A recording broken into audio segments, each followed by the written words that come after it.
नमस्कार दोस्तों, स्वागत है आपका। आज की जो कहानी है वो एक सच्ची कहानी है दोस्तों। ये जिस इंसान की कहानी है उनका नाम है गिनी। इनके साथ एक ऐसी वाक़या हुआ था दोस्तों कि एक दिन अचानक उनको एक स्ट्रोक हो गया और वो ये कहते हैं कि अचानक वो इतना बड़ा दर्द था कि वो पूरी तरह से बेहोश हो गए। उनको 1-2 सेकंड में ही अचानक क्या हो गया कुछ समझ नहीं आया और वो पूरी तरह से अचेत हो गए। लेकिन कहीं न कहीं फिर से उनकी चेतना जाग उठी, कहीं न कहीं वो होश में आ गए। लेकिन वो ये दुनिया नहीं थी या फिर वो उस वक्त अपने घर में नहीं थे। गिनी हमसे ये कहते हैं कि उसके बाद उन्होंने एक अलग से ही दुनिया में प्रवेश किया। उस दुनिया के बारे में वो ये कहते हैं कि उन समझ नहीं पा रहे थे कि ये कौन सी दुनिया है। और जब तक वो किसी भी चीज़ को समझने के लिए हमें कम से कम 4-5 सेकंड चाहिए, इतना भी वक्त उनको नहीं मिला और अचानक उन्होंने ये कहा कि उनके सामने एक बहुत ही बूढ़ा इंसान उनके सामने आया। वो बूढ़ा इंसान कौन था? तो वो ये कह रहे थे कि वो बूढ़ा इंसान नेटिव अमेरिकन्स जिसे कहा जाता है, अमेरिका के मूल निवासी, ऐसा वो दिख रहा था। और वो गिनी को उस नेटिव अमेरिकन इंसान ने कहा बूढ़े कि चलो मेरे साथ। और उस तरह से वो एक टनल में जा गए दोस्तों। एक गुफा में जैसे अंदर टनल में जैसे जाते हैं वैसे वो जा गए अंदर। और वो ये कह रहा था, गिनी हमसे ये कहते हैं कि जैसे जैसे वो आगे जा रहे थे वैसे गिनी की पूरी ज़िंदगी में जो भी उसने कर्म किए हैं, जो भी ज़िंदगी उसने जी है, वो एक तरीके से एक जैसे होता है ना चलचित्र या फिर एक सिनेमा जैसे हम टीवी पर देखते हैं, या फिर सिनेमा अगर हम फॉरवर्ड करके देखें तो जैसे वो हमारे फास्ट घटनाएं दिखा जा रहा था, उस तरह से उस टनल से जाते समय उसको घटनाएं दिख रही थी गिनी को। और एक वक्त ऐसा आया कि जहाँ पर वो घटनाएं ख़त्म हो गई और थोड़ी देर के बाद वो टनल भी जो था वो भी ख़त्म हो गया। टनल ख़त्म होने के बाद उस पवित्र आत्मा ने, उसको देख के ही लग रहा था कि वो एक बहुत ही पवित्र आत्मा है। उस बूढ़े इंसान ने, उस नेटिव अमेरिकन ने गिनी से ये कहा कि अब तुम्हें चुनाव करना होगा। ये चुनाव कौन सा था वो ज़्यादा महत्वपूर्ण है। तब गिनी ने ये कहा कि उसको सवाल भी ऐसा पूछना नहीं पड़ा कि कौन से चुनाव के बारे में आप बात कर रहे हैं, या फिर इस जगह पर जहाँ पर आप मुझे लेकर आए हैं वो तो जगह मुझे बहुत ही नई है, मैं तो समझ नहीं पा रहा हूँ। ऐसे वक्त में मैं कैसे चयन कर सकता हूँ? उस चयन के लिए आप कृपया मुझे मदद करें।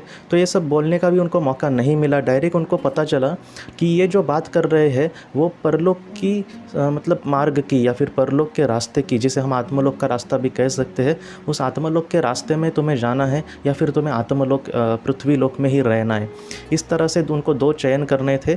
और उन्होंने ये कहा कि उस पवित्र आत्मा ने कहीं ना कहीं उनको फिर से उनके मन में भाव भर दिए कि फिर से अगर तुम पृथ्वी पर गए तो तुम बहुत ही अच्छा कार्य कर सकते हो, और अगर तुम अच्छा कार्य करोगे तो तुम्हारी आत्मा का स्तर और अच्छा बढ़ सकता है। आत्मलोक में जो भी हम कार्य करते हैं दोस्तों, उसके मुकाबले अगर हम पृथ्वी पर कार्य करें तो उससे दुगनी तिगनी हमारा विकास हो सकता है। तो इस वजह से ज़्यादातर आत्माएं पृथ्वी पर आती है और कुछ अच्छा करने की कोशिश करती है। तो उस पवित्र आत्मा ने कहीं ना कहीं ये सारी भावनाएं उनके मन में जब डाली, तब गिनी ने यह कहा कि उन्होंने फिर से पृथ्वी पर आने का फैसला किया और वो फिर से पृथ्वी पर आ गए। ये जो एहसास है, मुझे लगता है ये इसलिए महत्वपूर्ण होता है क्योंकि मैं बहुत बार देखता हूँ कि लोग कहते हैं कि हमें कोई गुरु चाहिए, हमें कोई मार्गदर्शक करता चाहिए। लेकिन मुझे ऐसा लगता है कि हमारी आत्मा का एक बहुत ही बड़ा मार्गदर्शक हमेशा हमारे साथ होता है।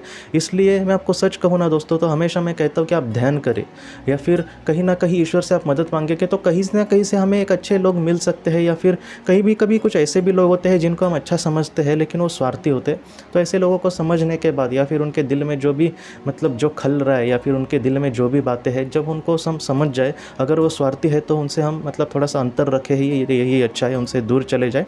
लेकिन अगर किसी हमारे मन में कोई अच्छी बातें आती है, कोई अच्छी किताब, भगवद गीता जैसी एक महान ग्रंथ हम पढ़ते हैं और हमारे अंदर अगर कुछ अच्छे बदलाव आते हैं, तो जितना जल्दी हम बदल लें अपने आप को, ऐसी जो चीज़ें हैं वो कहीं ना कहीं हमारा मार्गदर्शक हमारे मन में डालता है कि तुम अच्छे सुधर जाओ या फिर तुम अच्छे कर्म करो। अगर हम अच्छे कर्म करना शुरू कर दिया और बहुत ही अच्छे से हम अपने कर्म करते हैं तो हमारे आत्मा का जो विकास है वो इतना बढ़ जाएगा कि हम सोच भी नहीं सकते। और हमेशा कोई ना कोई मार्गदर्शक हमारे साथ हमेशा होता है दोस्तों।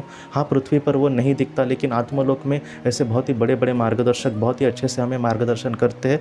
और इस मार्गदर्शन का फल हमें ये मिलता है कि हम बहुत अच्छे से अपना कर्म करके हमारे आत्मा का विकास बहुत ही अच्छे से हो सकता है।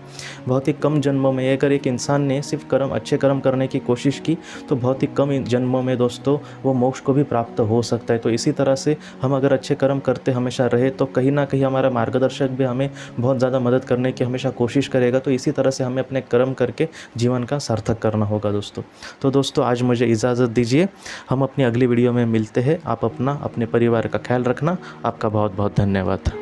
ज़िंदगी की रोशनी ये संस्था ऐसे लोगों के लिए काम करती है जिन्होंने किसी अपने को खोया है या फिर जो लोग अपनी ज़िंदगी में बहुत ही ज़्यादा दुखी है। जो लोग इस संस्था से जुड़ते हैं उनको तकरीबन 50 किताबें भेजी जाएगी उनके व्हाट्सएप पर या फिर ईमेल पर।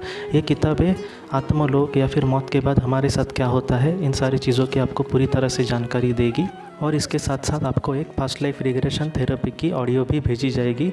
इस ऑडियो की मदद से आप घर बैठे अपनी पास्ट लाइफ रिग्रेशन करने की कोशिश कर सकते हो।